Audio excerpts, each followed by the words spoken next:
നമസ്കാരം. ഇൻഫോടെക്കിലേക്ക് സ്വാഗതം.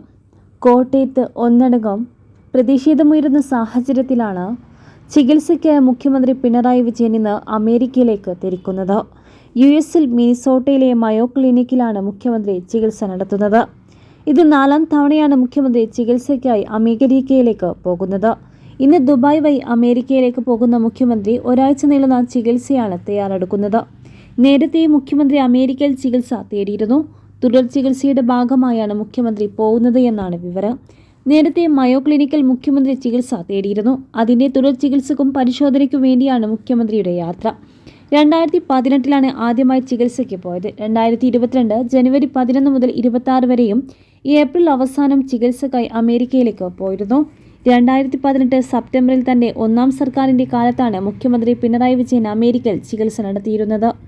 2021 ജൂലൈ 7 മുതൽ 2024 ഒക്ടോബർ 3 വരെ മെഡിക്കൽ റീഇംബേഴ്സ്മെന്റ് ഇനത്തിൽ മുഖ്യമന്ത്രി പിണറായി വിജയൻ ചികിത്സയ്ക്കായി കൈപ്പറ്റിയത് 27,74,356 രൂപയാണ്. ഇക്കുറിയും സർക്കാർ ചിലവിലാകും മുഖ്യമന്ത്രിയുടെ അമേരിക്കൻ യാത്ര. കോട്ടയം മെഡിക്കൽ കോളേജിൽ കെട്ടിടം തകർന്നു വീണ് മകൾക്ക് കൂട്ടിരിപ്പിനെത്തിയ അമ്മ മരിച്ച സംഭവത്തിൽ വ്യാപകമായി പ്രതിഷേധം നടക്കുന്നതിനിടെയാണ് മുഖ്യമന്ത്രിയുടെ യാത്ര എന്നതും ശ്രദ്ധേയമാണ്. ഇന്നലെ കോട്ടയം മെഡിക്കൽ കോളേജിൽ സന്ദർശനത്തിനെത്തിയ മുഖ്യമന്ത്രി യാതൊന്നും പ്രതികരിച്ചിരുന്നില്ല. എല്ലാ മന്ത്രിമാരാണ് പറയുന്നതെന്നും മാത്രമായിരുന്നു പ്രതികരണം.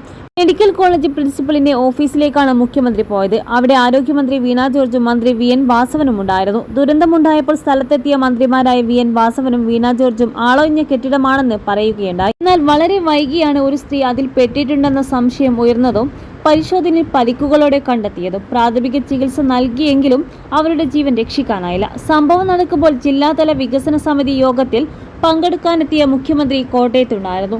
അവിടെ നിന്നാണ് മുഖ്യമന്ത്രി മെഡിക്കൽ കോളേജിലേക്ക് എത്തിയത്. ആലപ്പുഴ, കോട്ടയം, ഇടുക്കി, എറണാകുളം എന്നീ ജില്ലകളിലൂടെ നവകേരള സദസ്സിന്റെ ഭാഗമായുള്ള ജില്ലാതല പദ്ധതി അവലോകന യോഗം ഏറ്റുമാനൂർ തെള്ളക്കളത്ത് നടക്കുന്നതിനിടെയാണ് കോട്ടയം മെഡിക്കൽ കോളേജിൽ അപകടമുണ്ടായത്. അവിടെ നിന്നാണ് മന്ത്രിമാരായ വീണ ജോർജും വാസവനും സംഭവ സ്ഥലത്തെത്തിയതും രക്ഷാപ്രവർത്തനങ്ങൾക്ക് മുൻകൈയെടുത്തതും.